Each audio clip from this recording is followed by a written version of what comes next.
Chapter 44.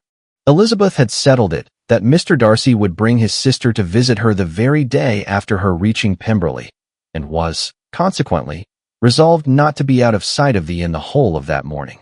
But her conclusion was false, for on the very morning after their own arrival at Lambton, these visitors came.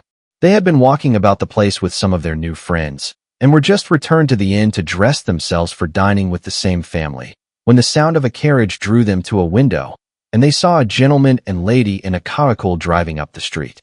Elizabeth, immediately recognizing the livery, guessed what it meant, and imparted no small degree of surprise to her relations by acquainting them with the honor which she expected.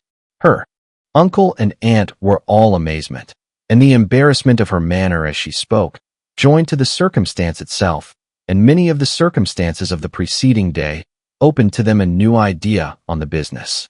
Nothing had ever suggested it before, but they now felt that there was no other way of accounting for such attentions from such a quarter than by supposing a partiality for their niece. While these newly born notions were passing in their heads, the perturbation of Elizabeth's feelings was every moment increasing. She was quite amazed at her own discomposure, but, amongst other causes of disquiet, she dreaded lest the partiality of the brother should have said too much in her favor, and, more than commonly anxious to please, she naturally suspected that every power of pleasing would fail her. She retreated from the window, fearful of being seen, and as she walked up and down the room, endeavoring to compose herself, saw such looks of inquiring surprise in her uncle and aunt as made everything worse. Miss Darcy and her brother appeared, and this formidable introduction took place. With astonishment did Elizabeth see that her new acquaintance was at least as much embarrassed as herself. Since her being at Lambton, she had heard that Miss Darcy was exceedingly proud, but the observation of a very few minutes convinced her that she was only exceedingly shy.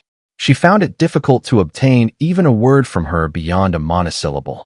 Miss Darcy was tall, and on a larger scale than Elizabeth, and, though little more than 16, her figure was formed, and her appearance womanly and graceful. She was less handsome than her brother, but there was sense and good humor in her face, and her manners were perfectly unassuming and gentle. Elizabeth, who had expected to find in her as acute and unembarrassed an observer as ever Mr. Darcy had been, was much relieved by discerning such different feelings. They had not been long together before Darcy told her that Bingley was also coming to wait on her, and she had barely time to express her satisfaction and prepare for such a visitor, when Bingley's quick step was heard on the stairs, and in a moment he entered the room.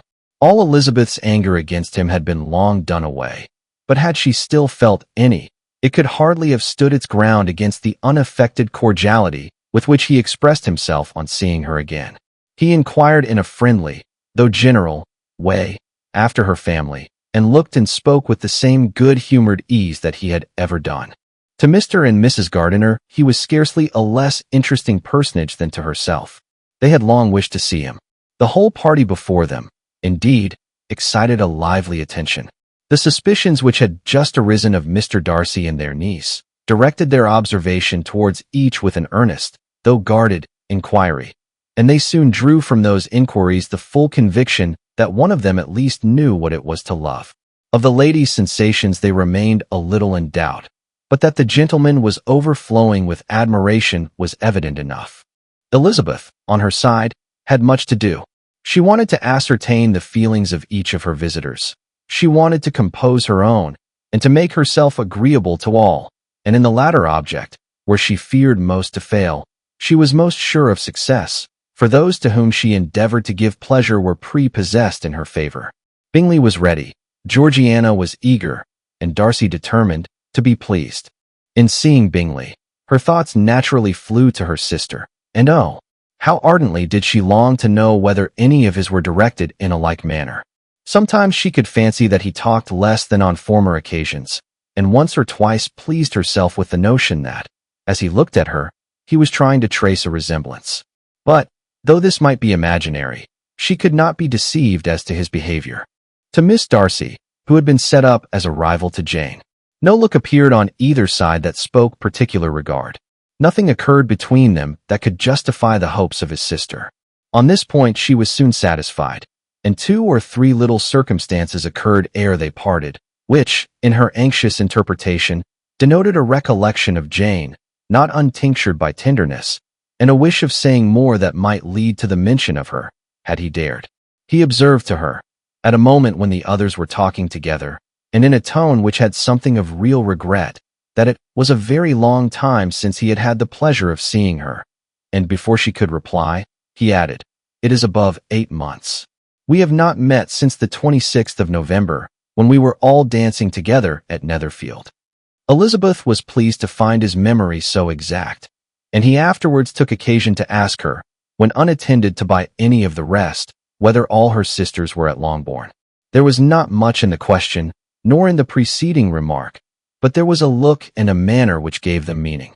It was not often that she could turn her eyes on Mr. Darcy himself, but whenever she did catch a glimpse, she saw an expression of general complaisance, and in all that he said, she heard an accent so far removed from hauteur or disdain of his companions, as convinced her that the improvement of manners which she had yesterday witnessed, however temporary its existence might prove, had at least outlived one day.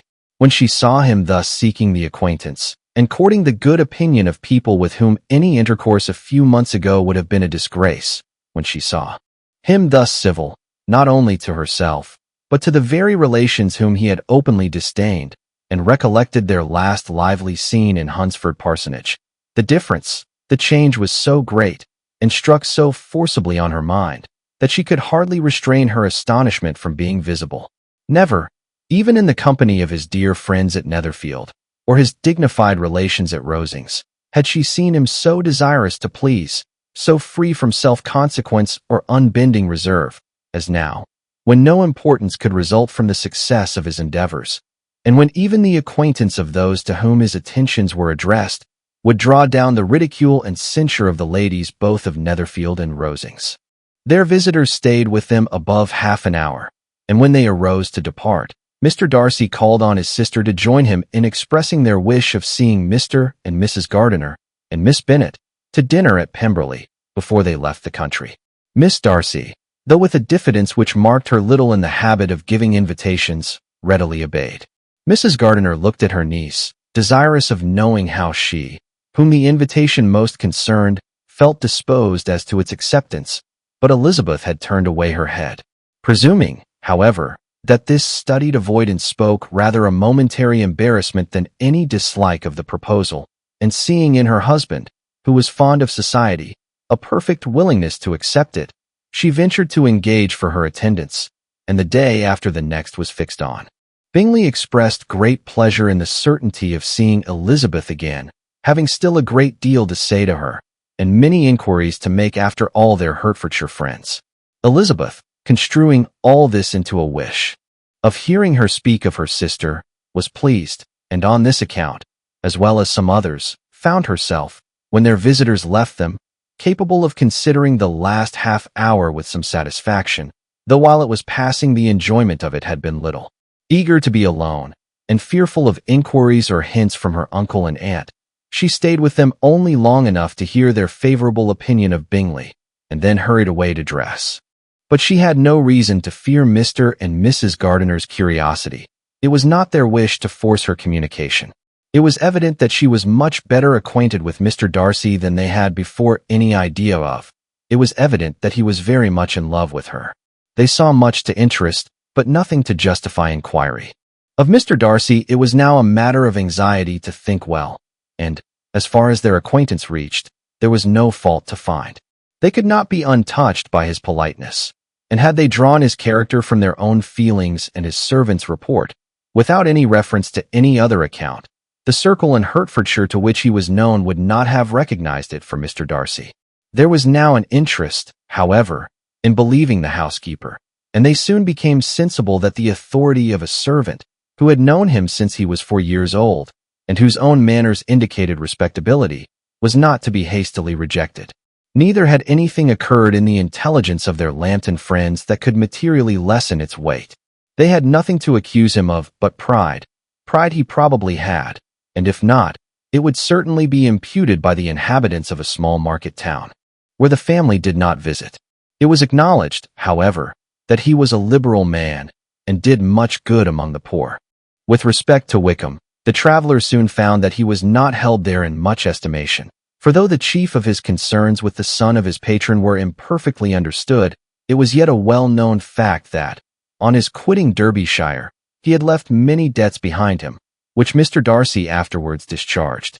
As for Elizabeth, her thoughts were at Pemberley this evening more than the last, and the evening, though as it passed it seemed long, was not long enough to determine her feelings towards one in that mansion, and she lay awake 2 whole hours, endeavoring to make them out. She certainly did not hate him. No, hatred had vanished long ago, and she had almost as long been ashamed of ever feeling a dislike against him, that could be so called. The respect created by the conviction of his valuable qualities, though at first unwillingly admitted, had for some time ceased to be repugnant to her feelings, and it was now heightened into somewhat of a friendlier nature by the testimony so highly in his favor, and bringing forward his disposition in so amiable a light, which yesterday had produced. But above all, above respect and esteem, there was a motive within her of good will which could not be overlooked. It was gratitude.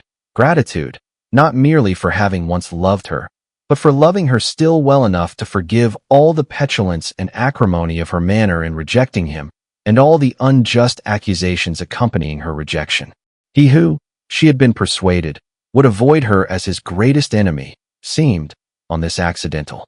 It had been settled in the evening, between the aunt and niece, that such a striking civility as Miss Darcy's, in coming to them on the very day of her arrival at Pemberley, for she had reached it only to a late breakfast, ought to be imitated, though it could not be equaled, by some exertion of politeness on their side, and, consequently, that it would be highly expedient to wait on her at Pemberley the following morning.